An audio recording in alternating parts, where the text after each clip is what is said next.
Guys, welcome to Z's Comics Reviews number 18. Yes. Wow, 18. 18. Okay, so not really a whole lot of news this time around, but we got five Comics 2 review this week. What is that? That's the cat. Oh, that's the cat. That's the cat. Okay. That's the kitty. Little kitty. Okay. So first up, in no particular order, we got My Adventures with Superman number 4. Where is it? Mine? Yeah, 4. Yeah, yes. Yes. 4. All right, regale us, Thunder. Tell us about this. See, this is the heartfelt issue, man. Oh, this one okay. like tugs at the heartstrings because not too much action or anything goes on in this one. It is just like given. Is this a Mazo? I think it is a Mazo. No, Metallic. No, this is a Mazo. There's so many Amazos going on right now in comics that I'm like, Power, which like, we'll get to later. Yes, but, like Absolute Power. He's a bad guy. He's a douche. This one, it's like, oh no, he's kind. He's good. You know. No. But like this one, they're teaching him. He learns what Christmas is, and he learns about family. What? You know? Okay, so they're straight up Justice League John Jonesing this guy, huh? Yes, for the most part. Oh, okay. Like he's learning about family and all that. Like Superman's parents they're telling him like, oh yeah, Clark fell from the sky and all that, and like it's a heartfelt issue. Like that's what this one is. Like there's a bit of like action towards the end, and something that kind of made me be like, oh no, it kind of tugged on my, kind of made me drop a little bit. It's the end of the second act in a Christmas movie. Okay, yes, I got basically, you. You know, and it's just like when I feel like it's like ending pretty soon, like the comic run may end pretty soon, just because they had like a at the beginning of this one they had like, oh, it's 2 weeks till Christmas or something like that, and I feel like maybe that's what they're building towards with this in between the season. Maybe what it is. But still, it was a good issue. I give it a solid like 4 out of 5. You know, wow, okay. it's pretty high. It's a nice heartfelt one. Yeah? It's a nice heartfelt. You know, all right, it's good. Worth it. Makes you feel the fuzzies on the inside. All right, that's cool. That is cool. All right, so 4 out of 5. My Adventures with Superman number 4. All right, getting going. All right, next up we got Firefly. Malcolm Reynolds, year 1. As I've said before, when we were reviewing the Firefly Versus one shot, I friggin' love Firefly. Okay, I love the movie Serenity. I love the comics. I love the books. They're great. I even have a signed Serenity number 1 from it was signed by Summer Glau and Morena Baccarin. Okay, I friggin' love Firefly. This right here, I love it just as much. Firefly, Malcolm Reynolds, year 1. The art has like this weird little filter over it, kind of that gives you kind of like a nostalgia thing, which makes sense because it's talking about, you know, how Malcolm Reynolds came to be on the road to becoming Captain Mal, kind of thing. Simple origin, as it's a simple origin story. During the Alliance and Browncoat War, or the War for Unification, I think it was called, he gets caught up and like conscripted into the Alliance. Well, the Alliance doesn't really jive with Mal's, you know, sense of morality, if he even has one at this point. But by the end of it, you see him becoming more of the person that you see in the first episode of Firefly, where he's like, nope, we are just too darn pretty to die. And honestly, I love it. Okay, I want to see more year 1s. We're going to get a Zoe year 1 in a little bit, because I know it, because I just put in orders for it. Orders are in. But it, like, for me, 4 out of 5. Okay, 4 out of 5. And the only reason it's 4 out of 5 is because this should have been an entire miniseries. All right, we already got an entire miniseries of Batman year 1, Superman year 1, Wonder Woman year 1. You know what? We need Captain Mal year 1, full story. Okay, the entire year. Okay, 365 issues. 360. No, maybe not 365. Maybe 12 issues. Okay, 6 issues can deal with 2 months, I guess. Maybe like they did with Batman year 1. But let's be honest, man. We need more of this. Okay, so 4 out of 5, but only reason it's not a 5 out of 5 is just because it was too short. All right, it definitely hit the high notes. Okay. Definitely hit the high notes. So yeah, solid 4 out of 5. Definitely recommend picking it up, especially if you're a fellow brown coat. Okay, you're gonna love it. Moving on to Absolute Power number 3. I thought we were on 4 already. No, not yet. All right. I know it's kind of shiny, kind of hard to see, but this is the UV the UV foil cover was the only one that we had that we could show off. But yeah, Absolute Power number 3. We both read it. It's amazing. The artwork top notch. Okay, the artwork is top notch. Exactly. The heroes are pushed to the brink. They went from the lion's den. The lion's cage to the wolf's den, pretty much, by jumping from one battle to maybe another, and everybody's kind of just worried and stuff. Yes. Waller just straight up turns into a megalomaniac. Waller's getting on that yeah, man, on that Twitch. Oh yeah, she's like at this point she's like not even trying to protect anybody. She's straight up a villain at this point. Somebody is trying to take over the world, and damn it if it's not like gonna happen. Let me see. Technomancy gets a little bit more expanded on by Miss Fantastic, or no, Mr. Terrific. Mr. Terrific. Mr. Terrific. I'm so sorry.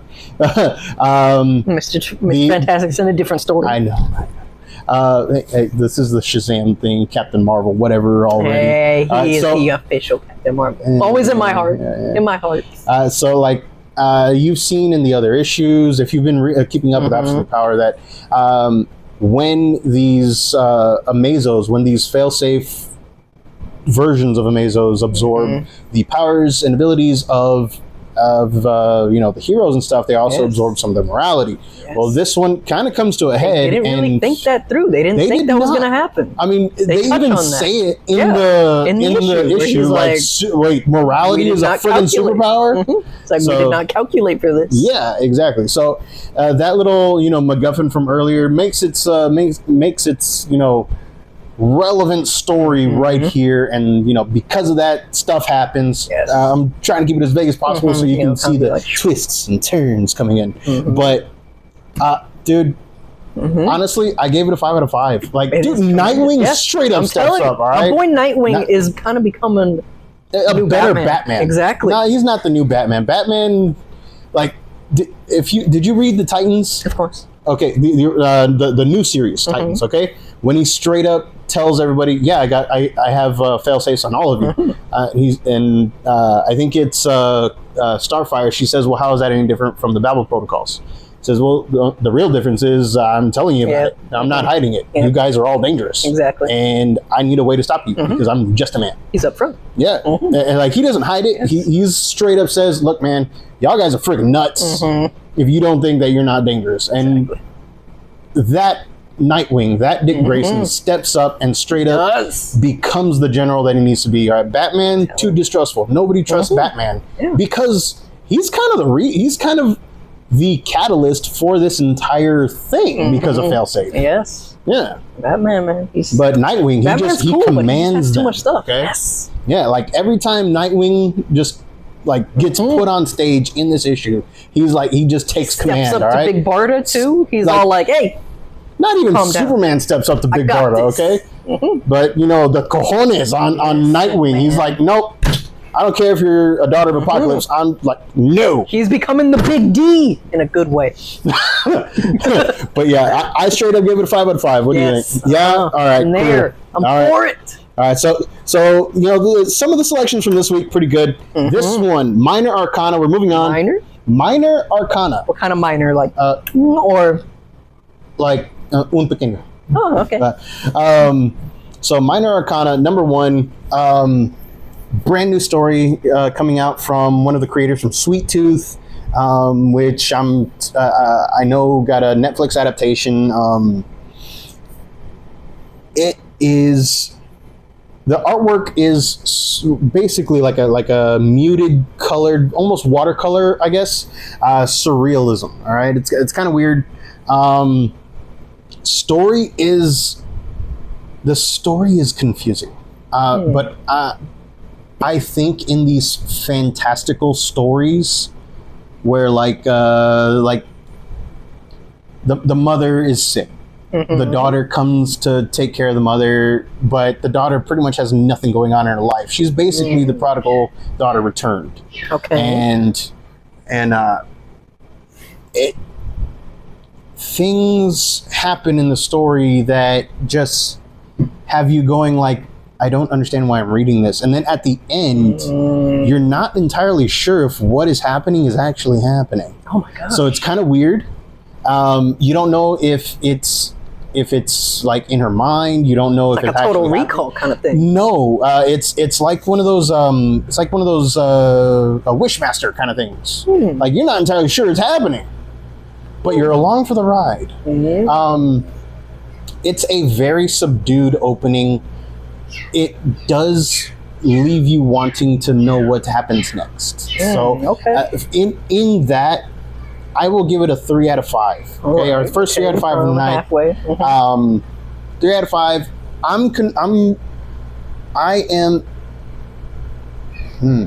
not exactly like jumping at the bit to read this, but at the same time, I'm interested. You know what I mean? Like intriguing. Yeah, I'm intrigued. I'm definitely intrigued. I want to see where it goes because this. So it does what a first. It finishes how a first issue should finish, getting you one more. It's just the way it gets there. Yeah, it's kind of weird because like, I'm not gonna lie, man. I'm not saying to run out and buy this, but at the same time, if you're looking for something kind of interesting, pick this up and wait for the second issue to come out and read them both. Maybe you'll get some more traction. I don't know. But yeah, 3 out of 5. Minor Arcana #1. Definitely a good one. And this one, Ultimates 4. So I'm going to tell you guys right now, we're going to spoil this. Okay, this is going to be filled with spoilers for Ultimates #4 because it's being touted as the reason behind Robert Downey Jr.'s casting as Dr. Doom. Okay, now. Like for the lead up for the solicitation of this, they straight up said, "Yeah, if you want to learn how Robert Downey is going to be Dr. Doom, you need to read this." All right, so Marvel. I still don't understand. I mean, I can see how it does because it's a compelling story. Like I was telling you, it's intriguing, and I feel like it would still work. Like it would be a good story if it wasn't known hey, this is what we're doing for RDJ. Like this is how we're explaining it, and it just feels like, to me, it feels like they're making Doom not Doom. They're making it a name. Yeah, they're making Doom as a mantle. Yes, and they've tried doing that before in the comics. Reed Richards of the 616 actually took on the mantle of Dr. Doom, but he didn't just take on the mantle. He straight up took over his life. He became the monarch of Latveria. He became the Fantastic Four's enemy. All that stuff. But that was in the 616. And that was just him doing what needed to be done. But I think he was brainwashed, if I remember right. But this one right here... Yeah. It's straight up. It's brainwashing, man. I mean, and we already said it was. We're spoiling. It's just straight up brainwashing. Yeah. All right. It is the Maker torturing a version of Reed, basically just telling him hey, everything you touch just goes to crap. It gets ruined. It's doomed. You are Doom. And he's just he eventually gets to that point where he's I am Doom. Yeah, it's honestly, it's kind of disappointing. I thought we were going to see some fantastical display of magic or science or something, but no, we get basically soap opera brainwashing kind of thing, and it's just honestly, man, I'm very disappointed. Yeah, all right, it's do better, Marvel. All right, it's just I'm going to use your words against you. Do better. It's just a thing where it's it doesn't. Throughout the entire issue, it's told, almost every panel is told in 4 separate time periods. And the Maker may or may not have had a hand in the deaths and roundabout deaths of that universe's Fantastic Four, right? Sue Storm, Ben Grimm, and Johnny Storm. Okay. Eventually, they steal the Fantastic you know, the thing that gets them to space. Not really a spaceship. Yeah. Right? It's whatever vehicle that they steal. Apparently, the maker just removes the shielding and has them overexposed to the radiation. Like radiation poisoning and basically, yeah. And then not only that, but Doom, the main Doom of this, the main Doom of this, the one in blue, is experimenting with mice, and he's trying to give them the Fantastic Four's power. Which, if you've been keeping up with the Ultimates or the Ultimate Universe, you know that Iron Lad and Doom are trying to give certain individuals powers so that way they can retake the world from the Maker. They have like X amount of time, and they're trying like hell to just like remake these heroes and set them on the right path, set the world on the right path. For some reason, Reed Doom is trying to also make another Mr. Fantastic. Yeah, because there's four mice. There's 4 mice, and one of them does stretch. So that's something that I was trying to expose himself to that radiation. If like, wasn't he already exposed? It's very confusing. Yes, it is kind of confusing. So I honestly kind of got the feeling that it was a completely that like there's technically 3 Reeds. Where like you got Maker Reed kidnapping some random Reed, but still messing with the Ultimates universe Fantastic Four, which had a Reed. But I don't know. It's kind of confusing. Yeah, it's like if they wanted to explain Robert Downey Jr. or say, "Oh, this is how it works," they totally messed up. Yes. And like, honestly, to me, 2 out of 5. I'm gonna still give it a 3, just because, like I said, it is a good story. I like it. It is interesting. But it just solely because of the fact that they've tacked it on to like this is going to be what we're pulling from for RDJ. This is RDJ's origin. And it just makes it feel like this is a bad, like, nah, this is kind of sad. Like, you got people hoping, like a lot of people out there saying like, okay, we like Robert Downey Jr. He's a good actor. We just want him to be Doom. We don't want him to be like a brainwashed Tony Stark. We want him Tony. Like, okay, yes, all right, we got a multiverse where they can look like whoever the hell they want. Make him Doom. Yes, make him Victor Von Doom, not Tony Von Doom, not Victor Von Doom's distant cousin or whatever. And like, make him Victor Von Doom. Because of this, like, kind of how it is, like brainwashing. Part of me started thinking like, oh, you got the flashback from like, or the not necessarily flashback, but like his vision from Age of Ultron, where everyone is dead or whatever, or even if they go from like the end of Infinity War where he believes he's lost, he's alone on the planet, kind of thinking like, oh, getting to the point in the comic here where something just snaps in him and he's thinking, oh, everything I try to do, even though I try to make the world better, everything I've tried just goes away, gets doomed, and boom, decides I'm doomed now. Ooh. Which, like, that's the vibe that I felt from this. Like, alone as a comic, this would be interesting. But knowing that they're going to the movie, this is how we're going to explain Robert Downey Jr. No, it's bad. Okay, like, again, like if it was its own comic thing, if it was a new thing, totally alone in comics, it would be interesting to me. Yes, but the fact that it's like, no, this is going to be part of RDJ's Doom backstory. It's just feeling like you're not giving us Doom. What everyone just wants. We like Robert Downey Jr. He's good. People just are saying like we want Doom, and it doesn't feel like Doom. We have not been given a Doom at all. You know, the closest thing to Doom that we got was in Avengers: Earth's Mightiest Heroes, the cartoon. Okay, that was Doom. He just straight up bodied the entire Avengers roster with like nothing but a flick of his wrist, and such a great. That was it, right? And that was it. That was Doom. Yeah. Okay, such a great cartoon, man.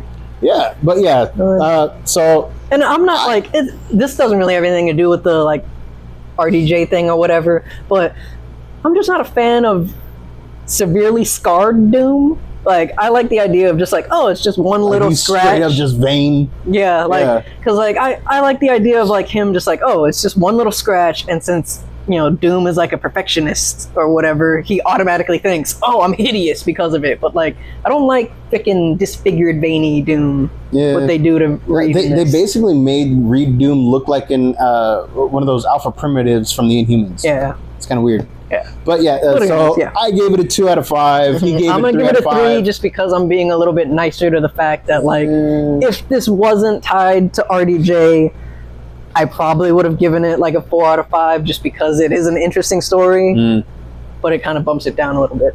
Yeah, just because of that solicitation, I'm like, nope. Yeah. You tried to do too much. You tried to overstep. But anyway, that about wraps up our comic reviews for the night. We did Firefly, My Adventures with Superman, Minor Arcana, Absolute Power, and Ultimates 4. So thank you guys for watching. Like us, share us with your friends. If you like the rantings, ravings of two little madmen, go ahead and give us a subscribe to us. Thank you, and we will see y'all guys next time.